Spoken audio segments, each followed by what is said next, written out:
Well, what a lovely day after quite a lot of rain and a heck of a lot of wind. And I'm going to do my sowing and growing guide for June. Polytunnel is the greenhouse is a bit of a jungle at the moment, especially because of those French beans there that you can just see in camera. But yeah, they are laden with French beans at the moment, so we'll be picking those before the end of the week. And there's a lot going on in here. I'll just quickly skim round and then we'll get on with the sowing guide. So loads and loads of tomatoes in the hanging baskets, looking really good. We've had a few. There's a few on there that are ripe, but not very many. So I should think we're a week away probably in the hanging basket ones, but they're looking beautiful. And these tomatoes here, these are the sun golds and the honeycomb. These are looking really great. We've got 5 trusses of actual tomatoes on here and some more trusses of flowers up there, and pretty much the same on this one, although these are double trusses, so these are really lovely. And yeah, I'm really pleased with these cordons. We've just started picking these, and I was quite pleased with picking them at the end of May, but one of my viewers said that he'd picked his the middle of May, so that is pretty good for a cordon tomato, but he did start them back in December. So yeah, so they're doing very nicely. The cucumbers are great. We're getting at least 2 handfuls of cucumbers pretty much every day now, and the peppers are looking lovely. They're just a few of them starting to ripen, but they're all colouring up and they're all sizing up really well. And yeah, I'm really happy with those. I've got quite a few of them outside now. And of course my main crop peppers are much further back, nowhere near as far on as these on the allotment. So these are just for a summer harvest, early summer harvest really. And then the ones on the allotment are for a sort of midsummer and autumn harvest. And I've just put the stakes in those actually to support them. So they're looking pretty good. I'm quite pleased with them. But as I say, they're just miles behind these. And strawberries just starting to come to an end really. The first flush anyway of growth on these. So I'll be taking these out soon, putting them outside, giving them a really good water, just letting them recover really from giving us a massive harvest. I don't know, like 50 quid's worth of strawberries probably over the last month or so. And they are ever-bearing varieties, but as I say, they just need a bit of a rest. They've really been working hard. Other than that, the courgettes, fantastic. We've had loads of courgettes. I think I'm picking at least 2 courgettes a day at the moment from those early plants, but I've just planted my main crop plants out. So I do have plenty of early stuff, but I've got loads of main crop stuff as well. And yeah, on here, on the growing bench, not much really. Just drag the spares basically I've got. So I've got a few chili peppers here, a few tomatoes to go outside, a few more melons. I've got some melons already planted on the allotment. There's just a few more to go outside as space comes available after the last of the cauliflowers are harvested. Some ochre, just waiting for some space. Some courgettes waiting for some space. And that is pretty much it. So really, it's, oh yeah, a little bit of New Zealand spinach up there, last succession of sweet corn. Most of the sweet corn's in the ground. Right, so let's get on. First up, I'm going to be planting my potatoes that I'm growing for seed for next year. So I like to do them late so that they sprout a bit later. I'll leave them in the tubs until I need them. So I don't generally need my early potatoes until about the middle of January, something like that. So I'll probably harvest them sometime in December and then just break dormancy on them. But they're in good condition. As you can probably see there, they're looking pretty good because I don't keep them in the sun. I keep them in light, well, out of the sun, but in light. So quite a long way away from a window, as far away as I can get from a window, but there's still plenty of light for them, so they don't grow big shoots or anything like that. They're nice, well, they're perfectly chitted basically and ready to go. And I'm going to do 2 tubs of each, so I'm doing Charlotte, Sapamira, Estima and Vita Noir. And yeah, and then as I say, I'll save those seeds for next year. And some of them, obviously, I say I'll need in January for the Vita Noir and the Charlottes. The Salpamira and the Estima, I won't need those until sometime in April. So next up, I'm doing my last succession of golden beetroot and red beetroot. I generally think of this as my storage crop, but sometimes I don't harvest it for storage. Sometimes I'm leaving it in the ground now because I've got enough space to leave it in the ground. And to be honest, if you can leave it in the ground and you can keep a really hard frost off it, which I can here, then it just keeps so beautifully in the ground by comparison with picking it and putting it in wood chips, which is what I normally do. But I still generally keep about 3 or 4 big containers about this big in wood chips, just for harvesting in April, basically, maybe March and April. So then my second succession of fennel, so the first succession mid-January, early February, second succession mid-June, and nicely timed really to go out after onions, after early potatoes, things like that.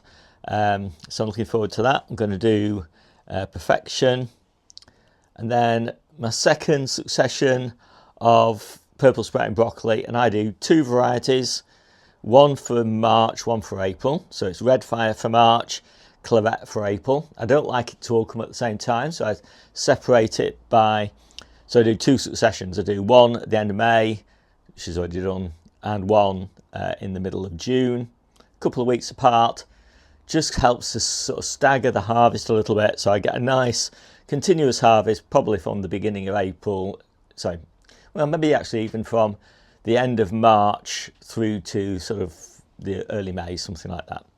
And yeah, they're both very prolific, both Red Fire and Claret, so it's quite nice to have a couple of different varieties. And then I just do a few more kales. I've got a lot of kales in the ground, but as beds come free, I just pop a few more kales in. It's nice to have plenty of kale in winter, just in case there's any problem with the cabbages. Although we have lots of cabbages in winter as well. Plenty of savoys, plenty of red cabbages. I try and keep my red cabbages going until about March.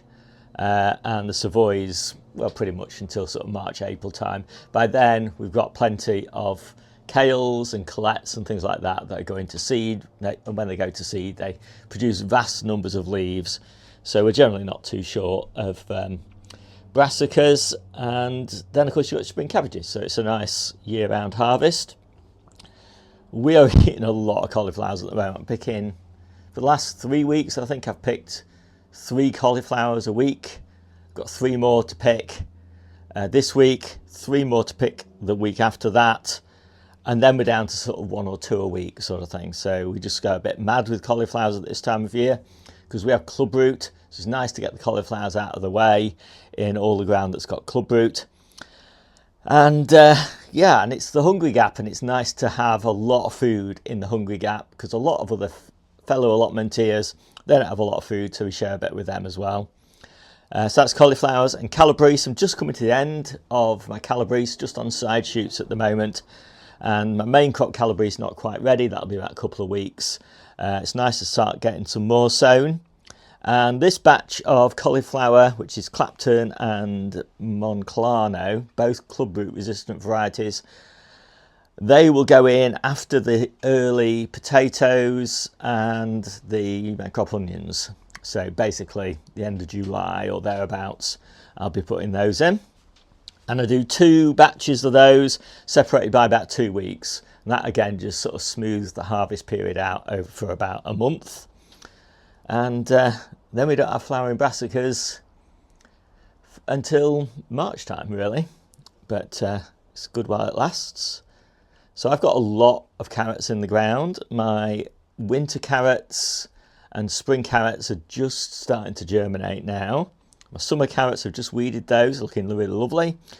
But I like to just do a few mokum, which is super sweet. I really love them. And I'll do those in containers, and I'll do those just in case we have any slug issues in the main crop carrot beds, and then for salads at least I've got nice quality container grown carrots which grow nice and high up away from carrot fly and away from slugs and snails.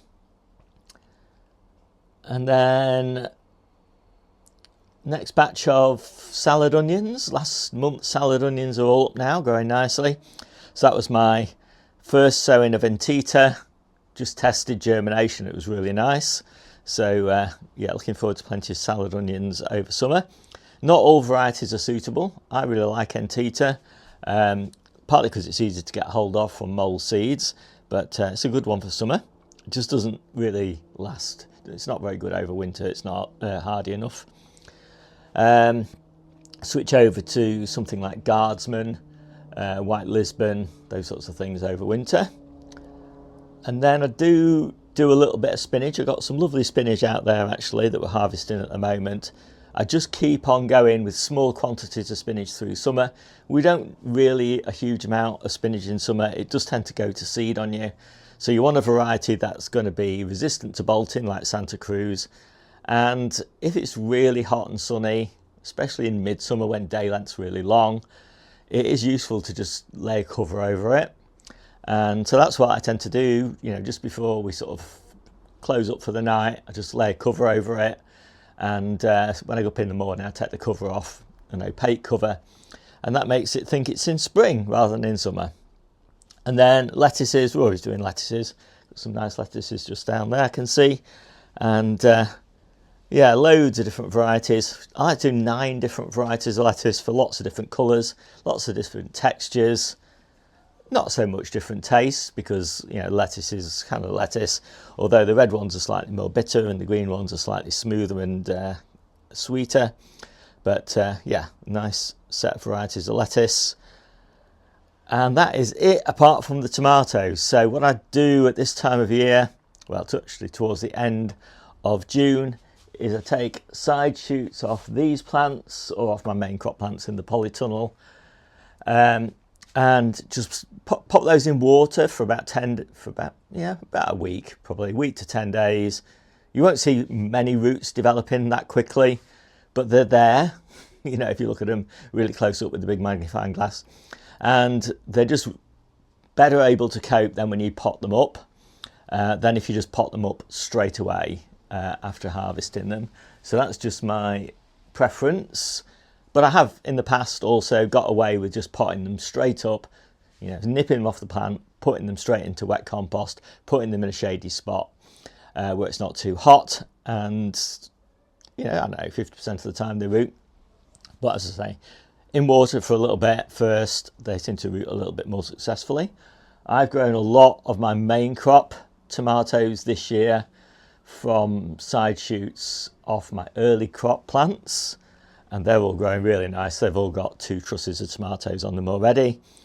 And yeah, so those will go in place of these main crop plants, of which I've got 3 at the moment, but I will have 4 in each of the corners in the greenhouse. And they're the ones we're going to be eating after October. So we'll have loads and loads of tomatoes from the polytunnel during October. But once we get to October, we clear the polytunnel out, replant it with all of our winter veggies. And so we don't have any tomatoes really, because we don't have any outside at that time of year. And then we're just eating the ones from the greenhouse. I also probably will do some red profusion in the hanging baskets again. That worked reasonably well last year. So yeah, loads of tomatoes. We actually ate our last tomatoes on Christmas Day last year, so I was quite happy with that. And that is it. So that is not very much really by comparison with some months. Lot going on though. Please take a look in the description down below. You'll find a link to my newsletter where I break everything down as to what I'm sowing, what I'm pricking out, what I'm potting on, what I'm planting, what I'm harvesting, all the pests issues, all the disease issues, all the sort of tips and tricks, lots of links to videos, links to all the chapters, relevant chapters of my ebook and all that sort of thing. It's the best place to start. Also links to my ebook. Everything's free. My name's Steve, and I'll see you soon.